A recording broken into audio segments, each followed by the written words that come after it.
You know, the SSA reminded us today that they have a checklist. If you are a pro se applicant, you're not going to use a representative, either by choice or not by choice.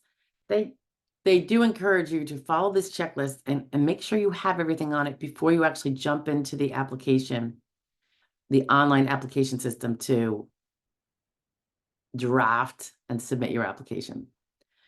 All right. So I wanted to go through it with you for those of you that like to hear it versus read it, because well, it looks like it's a few pages here. Let me see. Yeah. Okay. We'll go through it. I'll just explain what it is. Um, you're obviously going to want to know your date of birth, place of birth, guys. That would be your city and state. Or if you are from another country, the city and name of the country. And of course, your social security number. A little obvious, right? If you are married, the name, social security number, and date of birth, or the age if you don't know the date of birth. But I'm sorry, if you don't know the date of birth of your current spouse, you've got a little problem. And as well as any other former spouses, ideally. And that's because when we file, there are times when we can actually get more benefits by having a former spouse or a current spouse whose work record would provide us more than our own would provide for ourselves. Okay. So that would generally be, well, I'm not going to go into it, usually a former spouse of at least 10 years, but just know that that is going to be asked on the application, and it's to your benefit to provide it. They're going to want to know the dates and the places where you are married to the current spouse and any prior spouses, and the date of a divorce if you got one, or if the other person passed away, the date he or she passed away.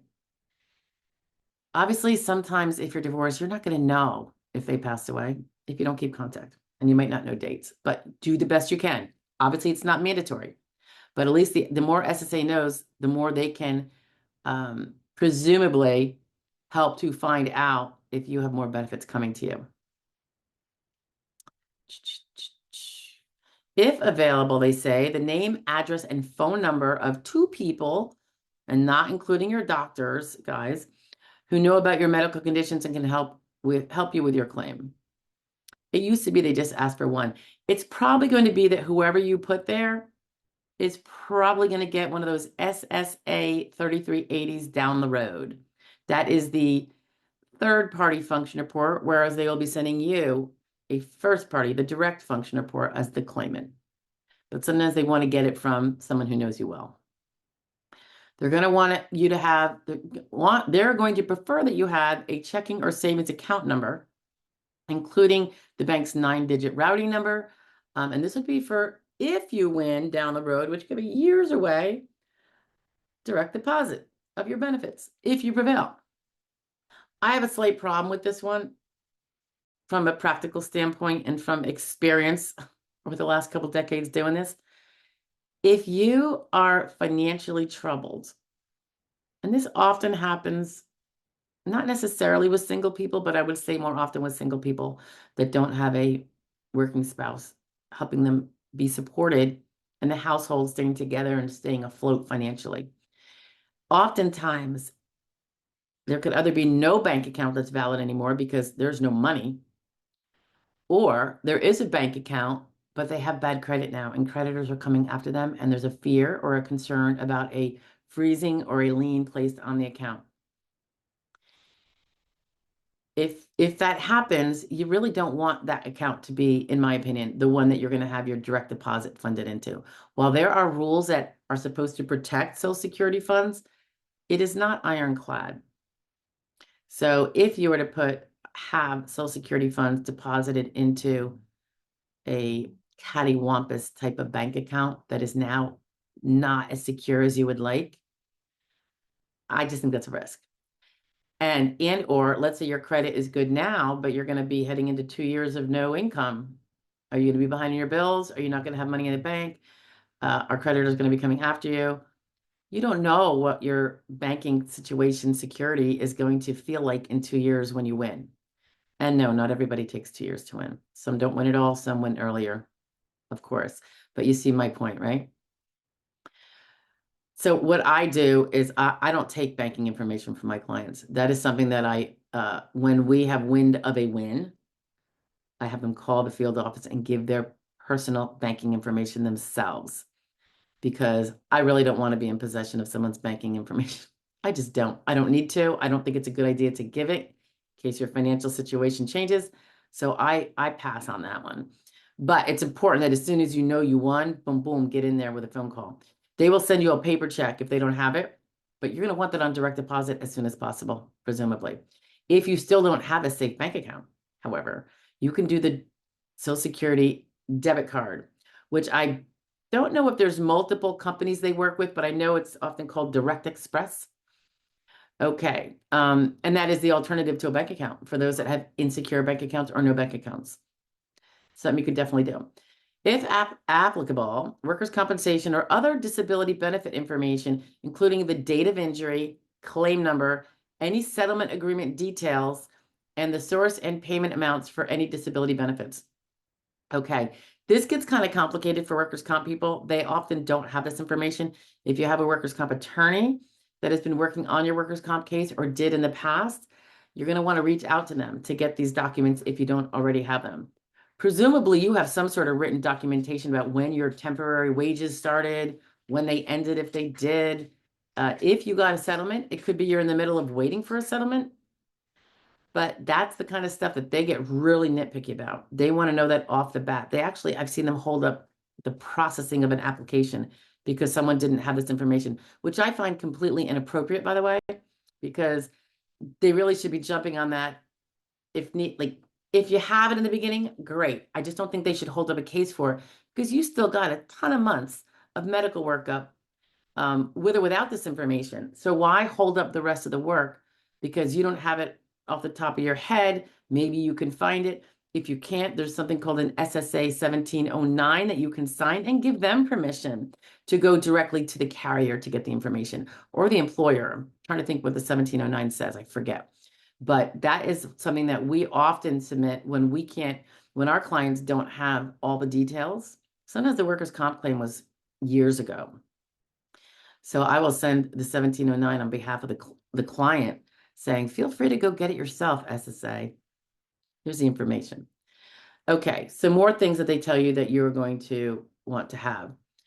Now, you're going to hear my opinion on some of these. Records already in your possession related to your medical conditions. You do not need to ask for or pay healthcare providers for any records that you do not have.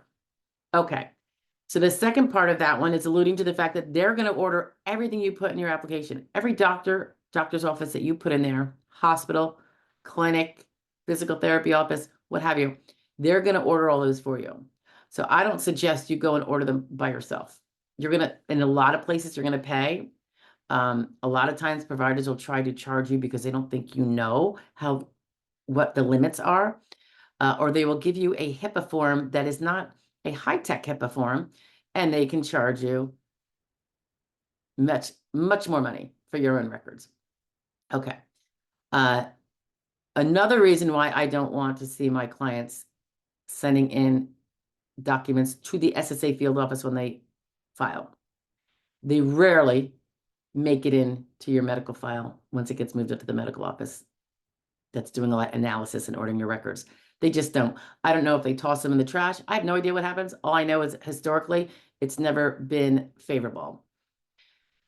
I've also seen, and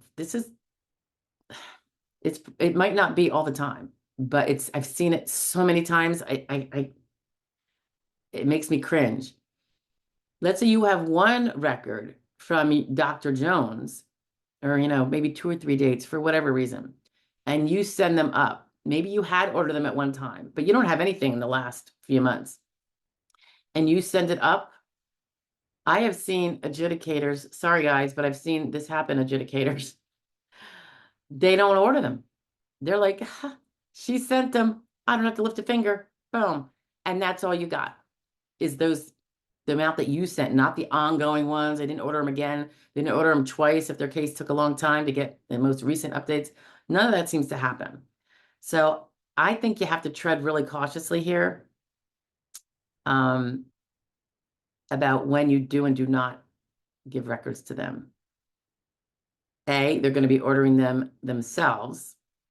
Sometimes they have an automatic way of getting them really fast, the HITMER. And if you give them some incomplete set, you might be cutting your nose to spite your face. I know you're trying to be helpful and proactive on your case, but the sad part is that sometimes that makes someone else sit back and do nothing with that provider. Okay. Names, addresses, and phone numbers of healthcare providers, for example, doctors, psychiatrists, therapists, nurse practitioners, and hospitals that examined you or treated your medical conditions. This information tells us where to request your medical records. And that is the critical point, that last sentence. This information tells us where to request your medical records. So if you have a nurse practitioner and an MD that work together in the same office with your case or others, you do not have to make two different entries on the application as them being two different providers. If that medical office is they're all in the same group, they work together on you, not necessarily together at the same time. And it's in that location, and they have the same phone number, and they have the same fax number, same suite. This suggests to me that should just be one medical office you're ordering from. So you really only have to have that address. You don't have to list it twice. You don't have to list where you got your x-rays done that the doctor ordered, or where you got your blood work done. Is that a medical provider of sorts? It's a diagnostic center, but the records are going to come from the doctor that prescribed that test, because that diagnostic center has to send the results to the doctor. So you don't have to put that down, and it's not really going to help you to do it. What else? I would put physical therapy offices. I would put those down. Any place where you get actual treatment, not just the testings ordered by somebody else who then controls the records on those. Okay. List of medicines you take and why you take them if known. For prescription medicines, include the names of the healthcare providers who prescribe them. You can usually get that right on the bottle, guys. So if you just go grab all your bottles and have them out in front of you when you're going through it, that usually suffices. Usually you know what you're taking it for. Sometimes people aren't sure because they have so many. And it could be, and you can be kind of vague about it. If it's a pain medicine, you don't have to know whether it's for a bad disc or the gout of the toe necessarily. Like if you don't know which, sometimes there's a lot of pain meds and they're using different ones for different causes of the pain, but you might not know that. So that's not that important. They just want to make sure that the important thing about medicines, and I think there's a video on this, medicines have side effects. Well, there's a couple things. Medicines that are prescribed can help confirm how severe something is. There are some medicines that are prescribed for really severe versions of something. It could be mental health stuff. It could be physical stuff that would not be prescribed to someone with less severe symptoms. So the fact that it's prescribed really can go towards supporting the fact that your symptoms are severe. And you want that, right? Another thing is the side effects. Some have profound side effects, just profound. I mean, people can't stay awake.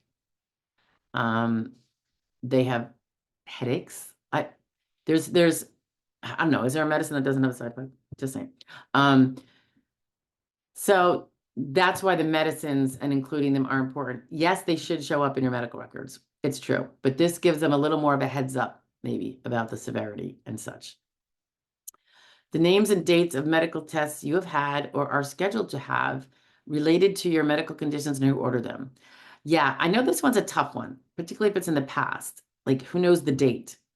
Just, if you don't know the date, just say, I mean, as close as you know. If you only know what year it was, then say that. Again, those things should all show up in the medical records. But what if something doesn't show up in the medical records? It's a glitch. And you mentioned that you had that MRI in, February of 2024. Now they have a reason to wonder, where is that MRI? I want to see it. That's going to tell me a lot about her condition or his condition. So If you know you've had MRIs, you just don't know when exactly, or you probably know who ordered it, but just do the best you can. All right. To the dates does not really matter because they're going to be ordering that whole kit and caboodle, right? From beginning to end. And I always say if you're going to estimate wide. If you're not sure if you started in 2023, it could have been 2024 with that one provider. I'd go with 2023. And you could, I think, see, they just changed it up. It might be where you have to put the month and the year. If you don't know the month, put the year. Let them figure it out. They can just order back to January then. But if you think it could have been 2022, go with what you think it could be. I don't want to see you risking records from 2022 or 2023 not getting in because you were only certain you were there in 2024, but it could have been earlier, but you're not sure. So no, I would go wide. That's just me because they will order wider and then you're covering that base. You know, if you didn't go in 2022, no harm, no foul. Capiche? All right, information about your job, education, and training. This is going to be the work history portion of the application. If you had one job and only one job in the past relevant time period, which is now 5 years, not 15, which was the biggest blessing of 2024 when that rule changed, huge. You are going to be describing that job in the same way you would have later described it if you had multiple jobs. And let me just explain that. When there's only one job, they get all the details in the application because it's only one job. If you had more than one job in that past 5-year period, they're going to want you to list I think it was like the title, the industry, and the dates you started and the dates you stopped, but not all the rest of the details. Because that will come at a later demand on a work history report that you'll be doing after it moves off to the medical office. However, if you only had one job, they're going to want all those details. It's a lot of details. It's now 2 pages worth of details. And if you want to know what they are before you're sitting in front of your application going, look up the work history report, which is the SSA-3369, the new one that came out in 2024. It's online. You can get it. Then you're going to know what questions are going to be asked about job number one, the one and only job you had. Again, if you had more than one job, you're not going to have to go through that detail here. They're going to get that from you down the road because it's just a lot of information. So they skip it in the application, which is probably smart. They're going to ask for you to provide the dates, the month, and the year that you worked at the jobs, if you recall them. If you don't, do the best you can. And how many hours on average you worked per day or week, and how much you earned per hour or per year, if you're on salary, what have you. There's a variety of ways to explain it, depending on how you are paid. They're going to ask about information about your highest level of education completed, when and where you completed it. So you're going to want to remember that name of that school. And I don't think they asked for the full address. I could be wrong. Definitely the city and the state. Or if it was a different country, you're going to put that. If you received special education for mental, physical, emotional, or behavioral conditions, they're going to want to know that too. And I think you're going to have to put the school down. Well, that would be in the other school unless you went to a special school. And they want to know where you received it and what years you received that special ed. They want to know if you had any specialized job, trade, or vocational training and dates completed. So this could be, let's say you didn't go to college, but you got a certification in phlebotomy or ultrasound tech, or you're a CNA, or you got like a medical assistant certification, all those kind of things. Maybe it could be HVAC, some sort of skill, because that's a skill that you now have. And they're going to want to know about it. They do provide here also some optional worksheets that you can fill out to list your medical conditions before you head into the online application. Probably not a bad idea. Just saying. The reason being, when you get into that application, once you get past the first section, which is technically the application, but then they don't do squat much with it unless you get the second part done, which is all the medical doctors we've been talking about and the conditions and such. If we jump out of it, because you can save it and exit and then come back to it because you will have gotten a reentry number. Sometimes they start harassing with like letters, like within 24 hours, like, you didn't finish. It's like, give me a break. Like I had something I had to do. I went in for surgery, whatever. Like sometimes once you start, they really want you to finish it almost in one setting, one sitting. So it could be that if you can jot these things down on this helpful little form, and I will attach this to the description below, it might help you. It might help you organize. And then when you're actually in front of the screen, you can actually bang it out. Same true. They said the conditions, they also have a page where you can plop in your medical sources, as well as your medicines, why you take it, and who prescribed it, as we discussed above. Medical test, the name of the test, the provider who sent you, and the dates. Job history, which includes job title, type of business, dates worked, like from month year to month year, the hours per day, days per week, rate of pay, amount, and frequency. And then they give you a bunch of cute little facts. But you don't need to hear about them here. But I just wanted to let you know of the things that you're going to want to know before you actually hop online. All right. So you can have a smoother experience, hopefully. Okay. Hope you guys are having a good day. It's been a little productive here, actually. A couple of peels went out today. Yay. All right. We'll talk to you later. Bye.